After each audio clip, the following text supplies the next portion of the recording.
Good morning, good morning student, how are you? Hope that you are well at the home. आप सभी घर पे ठीक सो गए। आज हम लोग बाल भारती के अंतर्गत 3 लघु कथाएँ जिसे सूर्यकांत त्रिपाठी निराला जी ने लिखा है उसके बारे में पढ़ेंगे। सूर्यकांत त्रिपाठी निराला जी छायावाद के प्रमुख कवि हैं। इस छोटी सी लघु कथाओं के माध्यम से उन्होंने समय और धन का सदुपयोग, हर स्थिति को हमें स्वीकार करना चाहिए। इस पाठ से सीख मिलती है। देखते हैं हम इस चित्र को। एक पीतल का घड़ा है, एक मिट्टी का घड़ा है। दोनों हैं एक स्थान पर, तभी नदी में पानी आ जाता है। तेजी के साथ नदी का पानी बढ़ता है, दोनों भी उसी के साथ बहने लगते हैं। तो इसमें पीतल का घड़ा है और मिट्टी का घड़ा है। मिट्टी का घड़ा कहता है, दोस्त आप दूर ही रहो मुझसे।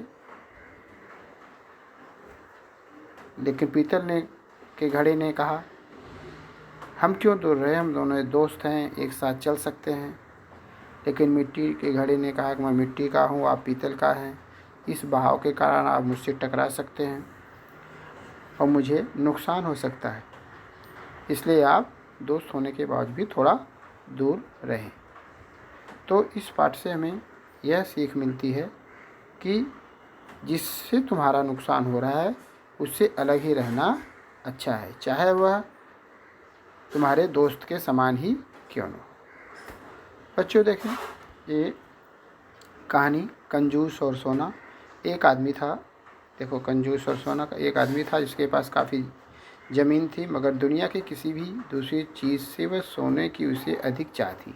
इसलिए उसके पास जितनी ज़मीन थी वह सारी ज़मीन बेच डाली और सोने के टुकड़ों में बदल दिया।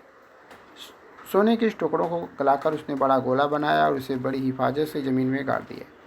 उस गोले की उसे जितनी परवाह थी उतनी न बीवी की थी, न बच्चे की थी, न खुद अपनी जान की। हर सुबह वह उस गोले को देखने के लिए जाता और पता करता कि कोई उसे हाथ नहीं लगाया, कोई उसे चुरा के तो ले नहीं गया। हमेशा उसकी चिंता उसी पर लगी रहती थी।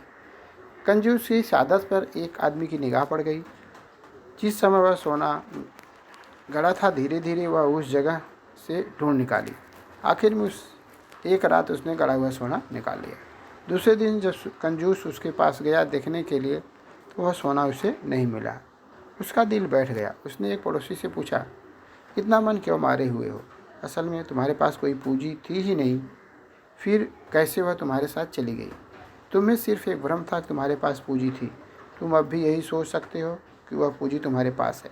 सोने के उस पीले गोले की जगह जितना ही बड़ा पत्थर का एक टुकड़ा रख दो और सोचते रहो कि वह गोला अभी भी वहीं मौजूद है। पत्थर का वह टुकड़ा तुम्हारे सोने के गोले का ही गोला होगा, क्योंकि उस सोने से तुम्हें सोने वाला काम नहीं लिया। अब वह गोला तुम्हारे काम नहीं आएगा। उसकी आंखें सेकने के सिवाय काम लेने के बजाय कभी तुमने सोची ही नहीं थी। यदि आदमी धन का सदुपयोग न करे तो उस धन की कोई कीमत नहीं है। इसलिए हमें हमेशा धन का सदुपयोग करना चाहिए। तीसरी कविता छोटी सी कहानी है गधा और मेढक की। एक गधा लकड़ी का भारी बोझ लिए जा रहा था। वह दलदल में गिर गया। वहाँ मेढकों के बीच जाने लगा। रेंगता और चिल्लाता हुआ वह इस तरह सांसें भरने लगा जैसे दूसरे क्षण वह मर जाएगा। आखिर एक मेढक ने कहा, दोस्त, जब तुम इस दलदल में गिरे हो तभी से ऐसा ढोंग क्यों रच रहे हो? मैं हैरत में हूँ। जब मैं यहाँ हैं तब से तुम इस दलदल में होते तो न जाने क्या करते।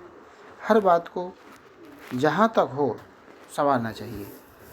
हमसे भी बुरी हालत वाले लोग दुनिया में हैं, उनको भी स्वीकार करना चाहिए, उनको भी देख करके चलना चाहिए। यानी कि समय के अनुसार देख करके हमारी स्थिति क्या है, दूसरों की स्थिति क्या है, यह समझते हुए अपने जीवन को व्यतीत करना चाहिए।